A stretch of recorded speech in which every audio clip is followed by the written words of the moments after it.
Hey, what's up guys, welcome back to my channel again and comment react. Boom. Oke guys, baru-baru ini dunia pertarungan Asia Tenggara kembali bergetar. Acara yang dinanti-nanti oleh ribuan fans dari kedua negara ini akhirnya diumumkan, yaitu Beyond Combat Showbiz Volume 6 Indonesia vs Malaysia 2. Oke, di atas kertas ini cuma acara fight, tapi bagi penonton, bagi komunitas, dan bagi kedua negara ini yang punya sejarah panjang, ini adalah panggung yang cukup gengsi.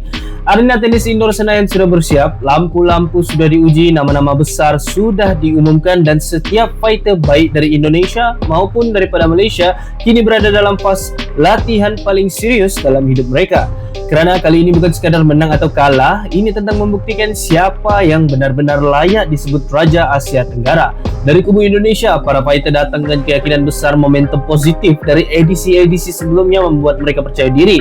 Sahabat Merah Putih pun sudah bersiap untuk menjadikan arena itu seperti kandang sendiri. Sementara itu, dari kubu Malaysia, tekanan mereka jauh lebih besar. Mereka datang membawa misi yang jelas, membalas kekalahan, mengembalikan maruah, dan menghentikan dominasi Indonesia di pentas Beyond. Media Malaysia sudah mulai bicara, fans mereka sudah mulai bagi tekanan, dan fighter-fighter mereka kini seperti di bawah spotlight nasional dengan total 12 pertarungan yang dijadwalkan, termasuk beberapa nama besar dari match panas.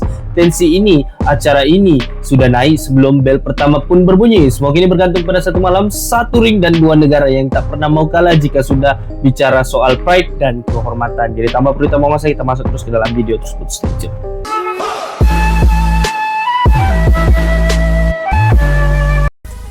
Oke, jadi dalam video kali ini aku akan membuat predictionku tentang Beyond Combat Showbiz Volume 6. Seperti mana yang kita tahu, sebelum ini ada Beyond Combat Showbiz Volume 4, yaitu Indonesia juga melawan dengan Malaysia, dan kekalahan teruk pada Malaysia pada waktu itu yaitu 8-1. Dengan kemenangan tersebut diraih oleh putra Abdullah The Prince. Oke guys ya. Jadi sekarang kalau aku nampak sekarang cut fight untuk Beyond 6 ni cukup padu siot. Semua fighter-fighter ni aku boleh katakan cukup power guys ya. Kira daripada dia sebelah Malaysia ke, ataupun daripada sebelah Indonesia ke. Kalau kita nampak di sini semua fighter-fighter yang diambil memang untuk fighter Malaysia lah. Aku cakap ya, untuk fighter Malaysia maybe it's 60 or 70% lah fighter Malaysia yang diambil, yang maksudku yang top fighternya guys ya. Oke guys, jadi kita akan bermula dengan Buddy Sambas berlawan dengan Jai JMT. Aku dah kenal orang dua ni, sorry to say guys ya. Buddy Sambas dengan Jai JMT ni aku tidak seberapa kenal, sebab aku belum ada nampak orang punya fight lagi di antara kedua ni. Maybe it's 50-50 lah. Tapi yang aku tahu, Jai JMT ni dulu seorang player Muay Thai untuk negara Malaysia.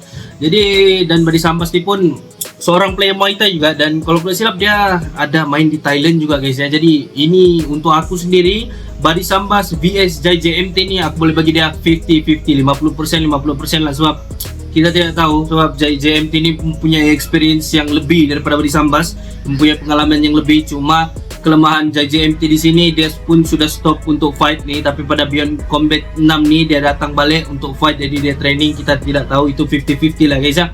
Aprilando vs Haris Haikal. So kalau aku nampak daripada Aprilando dengan Haris Haikal ni,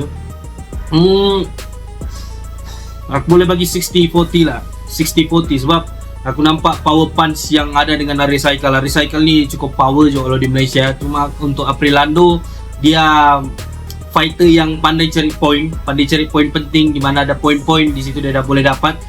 Dia tiada power punch ya. Cuma kalau mau bilang untuk cari point, memang Aprilando hebatnya. Maliki Soma vs Raul Gonzalez. Okey, Maliki Soma dengan Raul Gonzalez. Kalau kita nampak fight sebelumnya, mereka berdua ni sudah berlawan dengan Jaden Batra guys ya. Jaden Batra. Jadi dua-dua pun sudah dikalahkan oleh Jaden Batra. Jadi ini kalau siapa yang menang di antara dua ni, Maliki Soma ataupun Raul Gonzalez, akan mencabar Jaden Batra nanti di next Beyond Combat. So kalau kamu tanya aku siapa yang menang nih bang, kalau prediksi abang kan Maliki Soma ataupun Raul Gonzalez. Kalau aku boleh bagi 70-30% lah untuk Raul Gonzalez, 70, dan untuk Maliki Soma 30, 40 lah, 60-40 lah. Sebab apa macam begitu? Kenapa aku boleh bagi Raul Gonzalez ni 60? Sebab kamu nampak waktu first time debutnya sebagai influencer boxer lawan Jaden Batra, kita boleh nampak dia punya fight style tu, fight stance nya sudah cukup padu guys ya. Dia punya style dia punya teknik semua oke sudah untuk seorang boxer guys, untuk Raul Gonzalez nih. Jadi aku bagi dia 60 lah. Walaupun kalau kita nampak situ Jaden sudah upgrade guys ya, daripada segi skillnya, IQ fightnya, lepas tu dia punya strengthnya. Di situ waktu dia jumpa Raul Gonzalez tu sudah upgrade guys ya. Cuma kalau kita nampak Raul Gonzalez di situ mungkin gara-gara debut pertamanya jadi agak kurang seimbang. Jadi kalau kamu tanya aku Maliki Soma dengan Raul Gonzalez, 60% lah, 60% untuk Raul Gonzalez, 40% untuk Maliki Soma. Ongen Saknosiwi The Hope vs Lito Waniwan. Oke, kalau Lito Waniwan ni aku belum pernah nampak dia punya fight, sebab ini dari Filipina kali. Tapi untuk Ongen Saknosiwi sini, aku boleh bagi Ongen Saknosiwi pun 60-40 lah, sebab kita tidak tahu permainan Lito Waniwan ni. Tapi yang seperti mana yang kita tahu, Ongen ni mempunyai power punch yang cukup kuat guys ya. Ledakan punchnya tu cukup kuat, dan baru-baru pun dia ada menang melawan player daripada Filipina. Cuma kita tidak boleh anggap remeh tentang si Lito Waniwan ni. Aku dah tahu Filipina Thailand ni guys ya. Tapi kalau dibilang kalau dia orang Filipin susah guys, sebab kita tahu Filipin ni salah satu memang dorang punya martial arts di sana adalah boxing. Jadi 60 to Ongen, 40 to Lito. Ramadhani Londo dengan Boy Prata. Okey, ini pun boleh bagi 60-40 lah. 60-40 lah, sebab Ramadhani Londo ni jenis yang fighter bukan untuk cari KO. Dia ada IQ yang hebat, dia pandai cari backstep apa semua, counter attack. Untuk Ramadhani Londo ni 40% lah. Untuk Boy Prata aku boleh katakan 60%. Kenapa aku cakap 60%? Sebab dia punya power untuk Boy Prata ni cukup padu guys ya. Kalau kena satu kali terus pening guys, pening. Sebab aku nampak sudah beberapa kali gameplay Boy Prata, boleh nampak lah. Ini di antara strength vs strength vs IQ lah boleh katakan ya. Sebab Ramadhani ini pandai cari point, pap 1 2 undur, 1 2 undur, yang penting dapat point. Oke, safe, main safe. Ini namanya Ramadhani Londo punya style. Dia punya fight ni lebih kepada main safe ya. Dia masuk pam 1 2 undur, backstep dulu. Oke, tunggu orang masuk, limpas sudah tangan baru dia masuk lagi balik ya. Itu keunikan Ramadhani Londo guys ya. Untuk Tsunami dan Felmi Sumae, ini yang aku mau bicarakan nih, Tsunami dengan Felmi Sumae 2. Seperti mana yang kita tahu, Tsunami dengan Felmi Sumae ini pernah berlawan di Beyond Combat hari itu, dan kekalahan kepada Felmi Sumae. Kalau kita nampak daripada track record Tsunami ini lebih jauh guys ya, dari Jepun ya, Tsunami ini. Dan kalau kita dapat track record pun jauh, jadi boleh katakan 50-50 lah, 50-50. Sebab Felmi Sumae ini pun mempunyai power punch, dia mempunyai red KO yang cukup tinggi. Kalau kena satu kali mungkin tewas ya Tsunami ni. Sebab kalau daripada segi faktor umur pun Tsunami pun sudah tua. Cuma kalau mau bilang daripada segi pengalaman yang ada dengan Tsunami ni, Tsunami lagi jauh. Jadi ini kita boleh katakan the battle of experience and power. Kan, sebab experience tu, pengalaman tu daripada Tsunami, dan untuk kekuatan, strength, explosive punch, Felmi Sumae. Jadi aku tak boleh bagi banyak-banyak prediksi. Boleh katakan 50-50 lah, 50-50 lah untuk Tsunami dan Felmi Sumae 2 ni.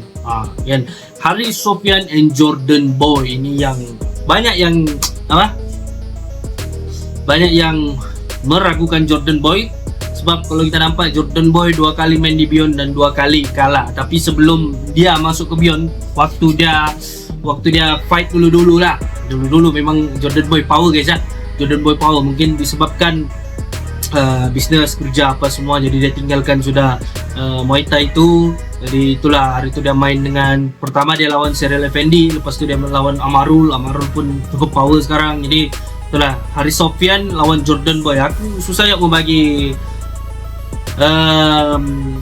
kata-kata di sini ya. Tapi kalau mau dikatakan dari gameplay mungkin 50-50 juga guys. Sebab Haris Sofian nih kita tengok baru-baru dia lawan di HSS sana, ataupun kalau orang Indonesia panggil HSS. Dia melawan Larry Siwu. Larry Siwu itu pure boxer ya guys, pure boxer. Maksudnya memang dia punya style, memang dia punya stance, memang boxing, orang boxing. tapi dapat diimbang oleh Haris Sofian. Nah, aku pun terkejut guys ya pada waktu itu aku nonton kan. Aku cakap, serius dia dapat imbangnya. Jadi di sini kalau Jordan Boy dia boleh back to the prime, maksudnya back macam mana dia dapat condition badannya yang macam dulu, lepas tu tekniknya yang macam dulu. Ini boleh menjadi perlawanan yang cukup sengit sebab Haris Sofian sekarang dia tengah masa-masa, boleh dikatakan masa-masa prime-nya, sebab dia mengincar ataupun mencari kemenangan terus guys ya. Jadi bagi aku Haris Sofian dan Jordan Boy 50-50 lah. So kita dah boleh cakap apa sebab ini pun experience lawan power je ni. Jadi susah sikit lah. Fabian Farhan and Izzat Zaki. Wah, ini nih dua-dua muka dorang ni tak boleh relax guys kalau kamu nampak ya. Dua-dua pecah memecah sudah muka dorang ya. Izzat Zaki ada pecah, Fabian Farhan pun ada pecah. So di sini 50-50 juga guys ya, sebab fight card untuk Beyond 6 pada kali ini semuanya aku boleh katakan kebanyakan dia jadi imbang guys, seimbang. Sebab kenapa aku boleh cakap begitu? Sebab aku nonton semua yang fight card yang ada di sini nih, kecuali tadi ada beberapa orang lah. Oke, semua ada fight card di sini nih. Aku sudah nonton orang punya cara segi daripada teknik, IQ dorang, power apa semua. Jadi di sini kalau kita buat prediksi, aku boleh bagi Fabian Farhan dan Izzat Zaki nih 50-50 lah. Sebab Fabian tinggi, tapi Izzat Zaki ni pun boleh tahan keras. Jadi 50-50 sebab susah kita mau ramalkan siapa yang terbaik daripada yang terbaik di sini. Sebab aku salut Celos pada kali ini. Memang dia buat fight card yang cukup menarik untuk orang nonton, cukup padu, luar biasa guys ya fight card pada kali ini. Jadi kamu kena nonton di live pay per view on video. Murah aja tuh guys, 59.000 kah? 59.000 kalau Indonesia, 17 ringgit untuk Malaysia dan 6 USD untuk seluruh dunia. Gampang terbeli, jangan nonton bajakan guys ya. Alright, so untuk serial Effendi vs Amarul. Okay, The King vs The New King. Maksudnya di sini serial Effendi adalah taktanya ya di division dorang, dan sekarang Amarul sebagai pencabar utamanya. Okay, kalau kita sentuh tentang serial Effendi ni, kita nampak dia mempunyai kekuatan, power dia ada. Kalau mau bilang tahan keras dipukul pun ada. Lepas tu dia punya skill, pengalaman mungkin lebih jauh daripada Amarul. Tapi kita tidak boleh meremehkan Amarul nih. Amarul nih walaupun kita lihat muda, berumur berapa umur Amarul sekarang? 20, 21, dalam begitulah, dalam 20-an lah kan. Walaupun dia masih muda tapi fightnya cukup banyak di Malaysia nih guys. Dia boleh fight 1 minggu 2 kali ataupun 1 minggu 1 kali. Bayangkan tuh macam mana tuh. Waktu dia lawan Jordan Boy pun dia ada cakap waktu tuh jari kaki atau jari tangannya patah kalau udah silap, tapi dia dapat menewaskan juga Jordan Boy. Sebab sekarang kalau kita nampak ini di antara The Old King vs The New King. Kalau daripada skill, dua-dua aku boleh katakan lebih kurang, same. Ini pun aku boleh bagi 50-50 guys ya. Kalau tersilap sikit antara dua ni akan jadi KO.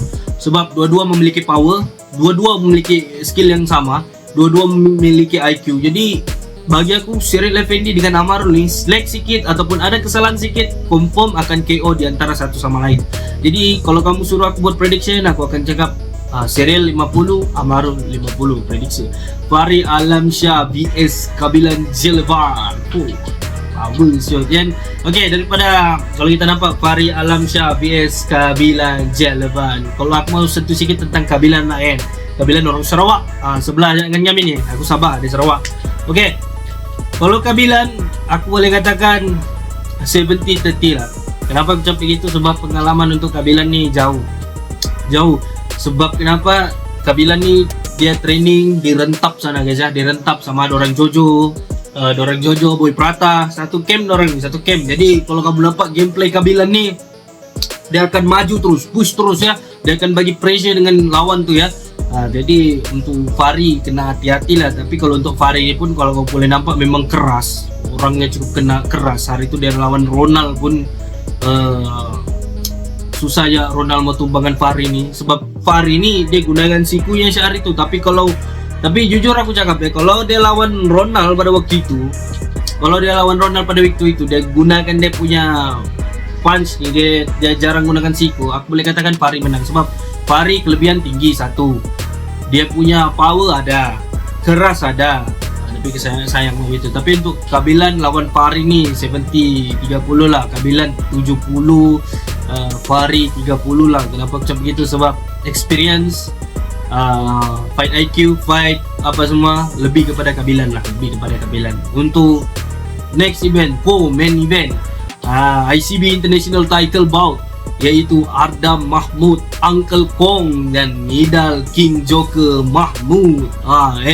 Jadi Ardam Mahmud ni dengan Nidal Mahmud ni, King Joker ni pun, ini susah sikit aku mau prediksi guys ya. Susah sikit, mungkin 55-45 lah. Ardam 55 dan Nidal King Joker 45. Sebab kalau kita lihat Ardam ni dia pure boxing, stance boxing, memang dia belajar boxing, boxer lah boleh dikatakan. Tapi untuk Uncle Kong pula, The King Joker ni, dia banyak main Muay Thai, boxing pun ada, pernah debut boxing.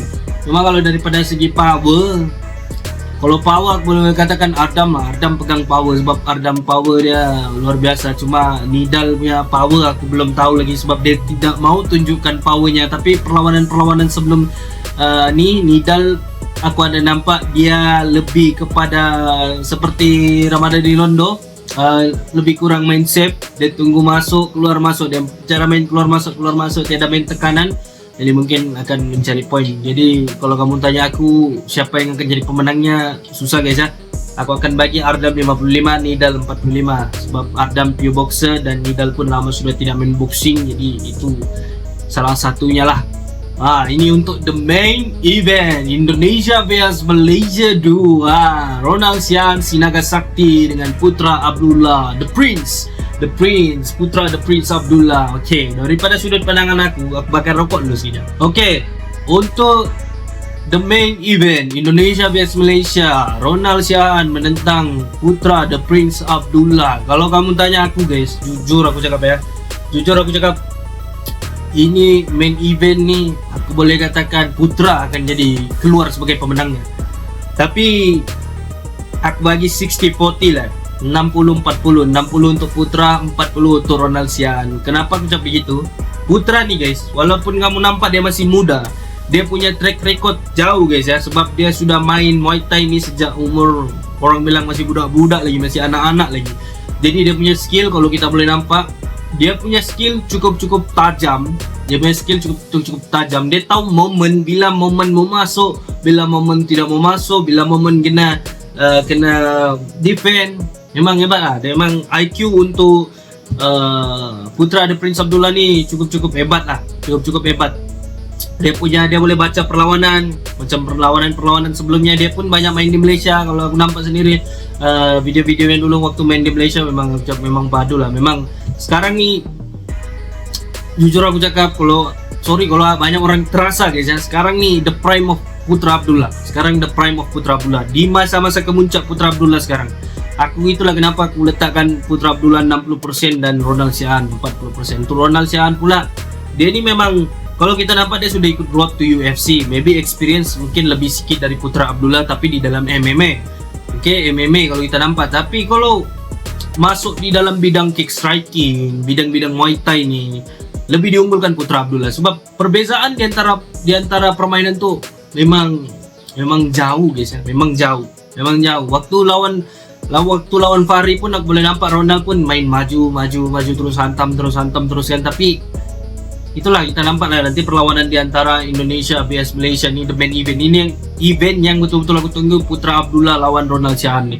Sebab ini event yang betul-betul menentukan siapa the king. Ini kalau salah satu tewas ni habis lah.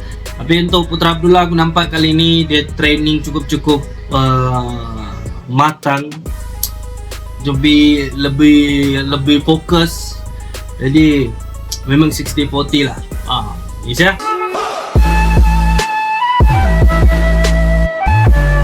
Yes, jadi sampai situ salah prediksi aku untuk Beyond Combat Showbiz Volume 6 ni, Indonesia vs Malaysia 2. Jadi daripada sudut pandangan aku, fight card yang ditaruh ni kali, apa yang diletak pada kali ini memang cukup padu semua.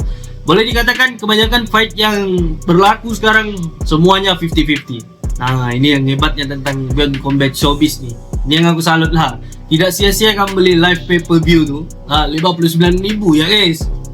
59.000, main tanggal 22, dah lama lagi. Nanti kita akan buat live reaction lah. Tapi aku tidak nampakkan dia punya video. Aku akan buat live reaction lah.